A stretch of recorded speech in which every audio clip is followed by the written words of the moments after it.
વાત સુરતની કરીએ। નેનુ વાવડિયા નામની એક દીકરી કે જેણે પોતાના પ્રેમ પ્રસંગમાં એક તરફી પ્રેમમાં કે બે તરફી પ્રેમમાં કે દબાણમાં કે બાકીની બધી વાતો જે આરોપ છે પોલીસ તપાસમાં બાકીની બધી વિગત ખુલીને સામે આવી જવાની છે કે શું થયું, પણ નેનુ વાવડિયાએ મૃત્યુને પસંદ કર્યું અને એ દીકરી આ દુનિયામાં નથી।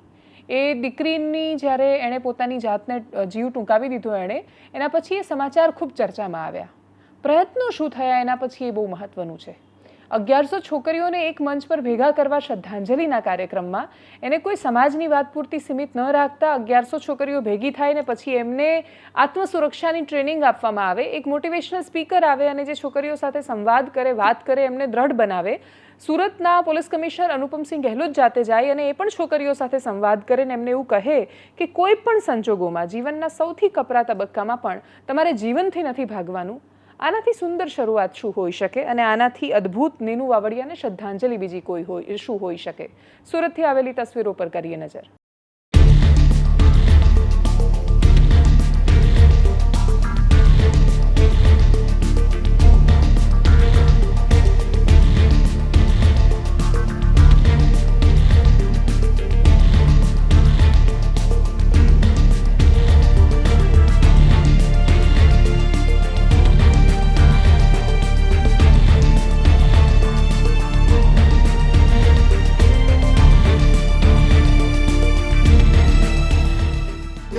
એના માટે શક્તિ સાથે સંવાદ, આ બધા શક્તિ સાથે જો એક સંવાદના કાર્યક્રમ અહીંયા રાખવામાં આવેલા છે। એના માટે સૌપ્રથમ હું તમામ જો આપણા આયોજક મિત્રોને ખૂબ ખૂબ બધાઈ પણ આપું છું અને સાથોસાથ આભાર પણ માનું છું કે આપણા દીકરીઓ જો આપણા કુટુંબના નામ રોશન કરે છે આપણા કાર્યોથી।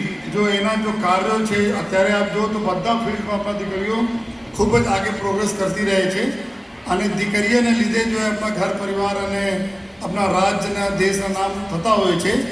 તો આજે જ્યારે સંવાદના એક કાર્યક્રમ રાખવામાં આવેલા છે તો ઘણી બધી બાબતો છે જો આપણા વાલીઓ બી અહીંયા હાજર છે અને દીકરીઓ બી છે, એના સાથે અમે કરવા માંગીએ છીએ। આપણા આ દીકરીઓ છે, એક પ્રશ્ન મારા છે, કેટલા દીકરીઓ છો જે મોબાઈલ ઉપર સોશિયલ મીડિયા વાપરો છો, મોબાઈલ ઉપયોગ કરો છો? હાથ ઉપર કરે કેટલા લોકો છો મોબાઈલ યુઝ કરતા? બરાબર, લગભગ ઓલમોસ્ટ બધા લોકો। આ તમારા સોશિયલ મીડિયા પર તમે ઇન્સ્ટાગ્રામ, કેટલા લોકો ઇન્સ્ટાગ્રામ જોવો છો? ઇન્સ્ટાગ્રામ જોવો છો? ફેસબુક કેટલા જોવો છો? અને કેટલા લોકો એવું છે જો ગેમ રમો છો, જો મોબાઈલ ઉપર ગેમ રમો છો? ગેમ રમવાવાળા નહીં। આ તમે ખબર છે બેટા કે આ મોબાઈલો જો હોય છે, મોબાઈલમાં ઘણા બધા કચરા બોલે ને, કચરા ફાલતુના ચીજો જો કન્ટિન્યુઅસ ઘૂમતી રહે છે એના સતતતા બાબતમાં કોઈને ખબર પણ નહીં હોય, લેકિન સતત જો આવતા રહે છે। તમે ખ્યાલ છે કે નહીં?